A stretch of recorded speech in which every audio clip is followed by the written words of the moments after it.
You know, it was at these very campgrounds that your boy had his first love.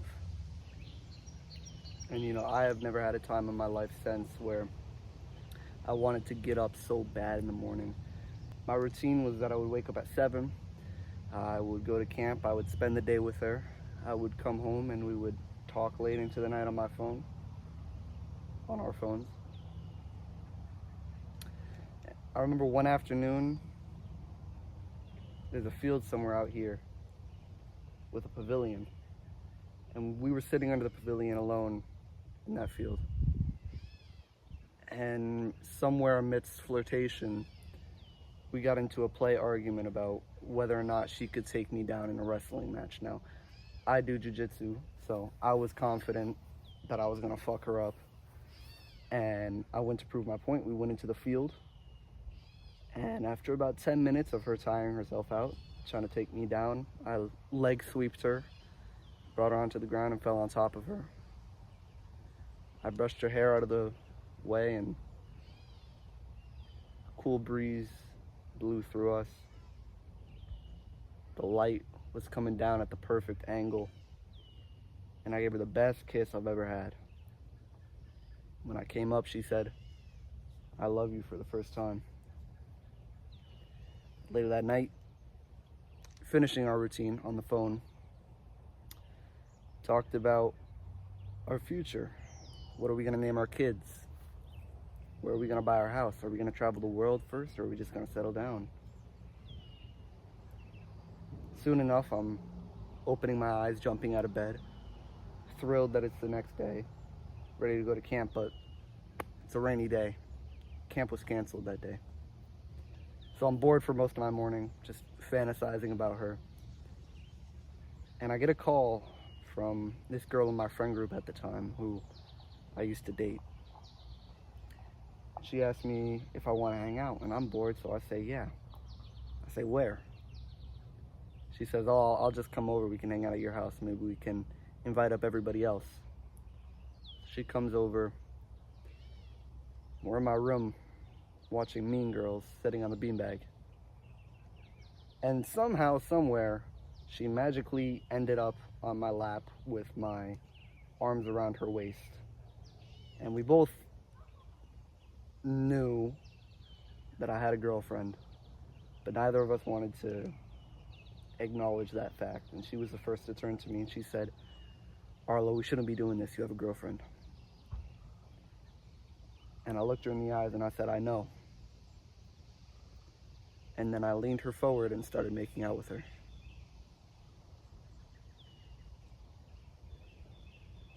And when I was done, I was just in utter disbelief at what I had just done, because I truly believe that I loved this girl so much. I had this beautiful moment with her in the field. Nothing could tear me apart from her. And here I was cheating on her. I never thought that I was capable of such a thing. Word gets around, we break up, but I'll never forget what I learned about myself in that moment on the beanbag. I learned that I'm human and that I have desires and tendencies that needed to be acknowledged that weren't being acknowledged. And you do too. And that's the point of this video, is that you have the tendency to cheat, you have the tendency to murder someone, you have the tendency to rape someone.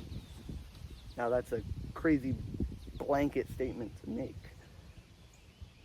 But Marcus Aurelius said that if it's humanly possible, you can do it too.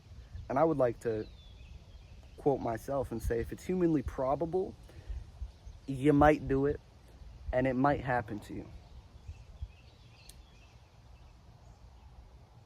We all have a shadow. Shadow is our desires, our unmet needs, these tendencies that are not socially acceptable. So we suppress them, and they come out in unspoken ways that we can't control because they're suppressed. We don't understand them. We don't know how to cope with them. And just for example, so you can see what I'm talking about, if I made you a caveman and I took away, say, you're religious, you don't have God anymore, you don't have anything, there's no laws, nothing to stop you from doing whatever you wanted, and I put you in a valley with a bunch of naked women that you can absolutely dominate if you wanted to. What are you doing? Right? Providing that you don't have any moral code to stand by. You don't have God, you don't have laws to stop you from doing these things. You don't have other people that will put you down if you commit a crime. And in this case, it's not even a crime. What are you doing? I'll let you answer that question yourself. Now, another example. One that you might feel better. Imagine you walk into the room and there's a man. Oh shit. Sorry, I suck at fishing, bro. And there's a man raping your daughter. Now, my daughter's not even born. And I can already feel the rage inside. Like, imagine walking into that. Fucking Christ, bro. I would murder him. I would do worse than murder. I would torture that man. I would do unspeakable things. I would get put away for a long, long time. Longer than he would for raping my daughter. But we're not allowed to say that, are we? Am I allowed to sit here and say, yeah, provided the right circumstances, I would rape someone? Or provided the right circumstances, I would murder someone? No, it's tabooed. So we ignore it, and we convince ourselves that we truly don't have the tendency to do these things provided the right circumstances. And because we don't acknowledge them, we allow these things to sneak up on us. And that's what gets us into a bad situation like my own in the story I just told you about. Now, I'm okay that I broke up with her. Looking back, we didn't really have a healthy relationship. And I wouldn't want her to be the mother of my children. But say that was my soulmate, if you believe in that sort of thing. I could still fumble the bag in the same way. And it's not because I'm a bad person. I truly love that girl I told the story about. I truly didn't think I would cheat on her, but I did. And by acknowledging that, we can prevent things like that from happening. See, the truth is, you might think, oh, I could never be a cheater. But you've also never been in a club with drugs in your system and there's a half-naked Instagram girl who's grinding on you and asking you to come inside her. You have no frame of reference to tell me you have the willpower to resist that unless you have resisted that in the past. What I'm saying is, shit happens in life.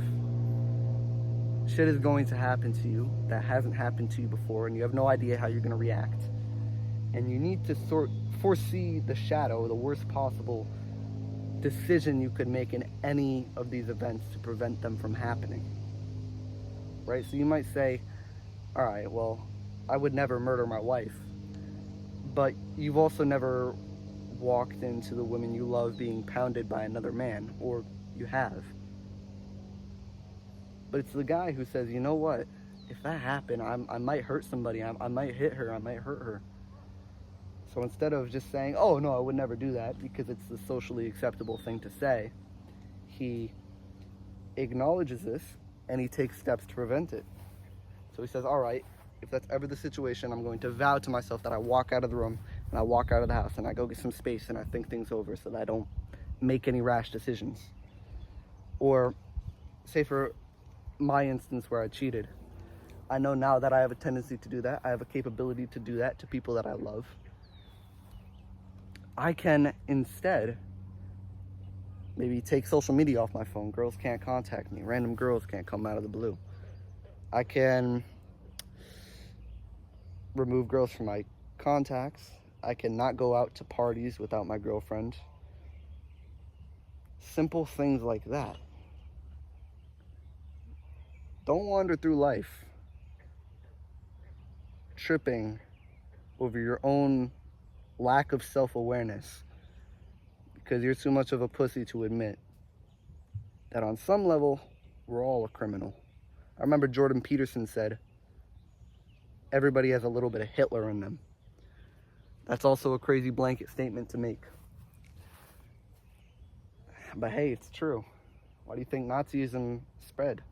It's not because it's top down and, you know, it trickles down, those people were being commanded. It still exists today. Do we have Hitler today? No.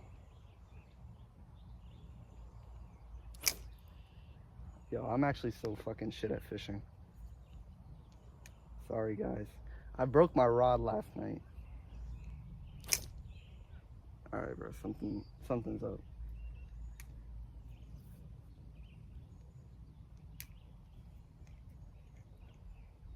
Don't worry. You guys are going to watch my journey to becoming a pro fisherman.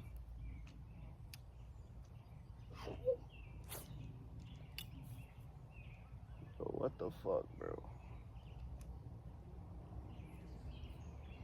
Gotta be tweaking. Yeah.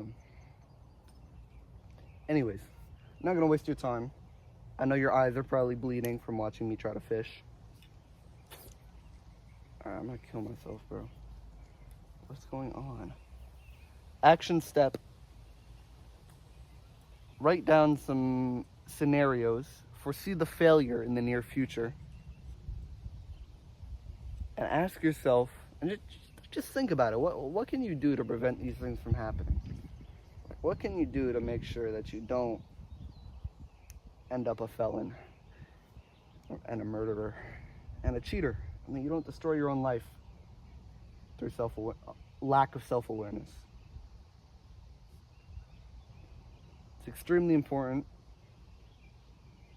because you will be confronted with trials and you will need to pass those tests in order to live to your fullest potential. Excuse me. In order to be your happiness, to be your most fulfilled. Figure it out, bro. Don't overlook your shadow.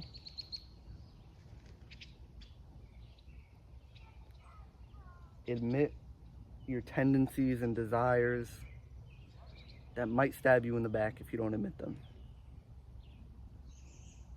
Not doing it for you, you're doing it so you can protect people around you.